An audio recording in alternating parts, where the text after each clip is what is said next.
दोस्तों, जैसा कि आप लोग देख रहे हैं कि गूगल डूडल आज एक अजीम पहलवान को इनके यौम पैदाइश पर खराज तहसीन पेश कर रहा है।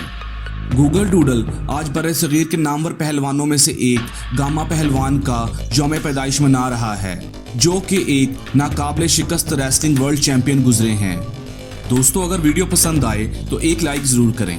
इनके बारे में गूगल का कहना है कि ब्रूस ली गामा पहलवान के बहुत बड़े मदाह थे और गामा की कुश्ती के पहलुओं को अपनी तरबीती मामूलात में शामिल करते थे। गामा पहलवान 1878 में अमृतसर इंडिया में पैदा हुए, जिनका असल नाम गुलाम मोहम्मद बख्श भट्ट था। दोस्तों, गामा पहलवान का ताल्लुक पहलवानों के ख़ानदान से था। इन्हें 1910 में वर्ल्ड हैवीवेट टाइटल से नवाजा गया। इनके वर्जिश के मामूल में 500 बैठकें और 500 पुशअप्स शामिल थे, जबकि 1888 में गामा पहलवान ने एक लंच का मुकाबला जीता, जिसमें बरसगीर पाको हिंद से 400 से ज़्यादा पहलवानों ने हिस्सा लिया था।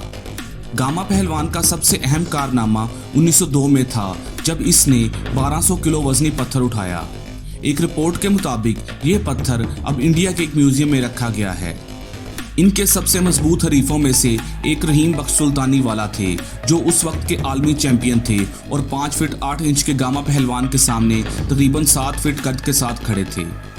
दोनों में 4 बार टकराव हुआ, जिसका इख्तिताम पहले 3 में ड्रा हुआ और गामा पहलवान ने आखिरी मैदान जीता।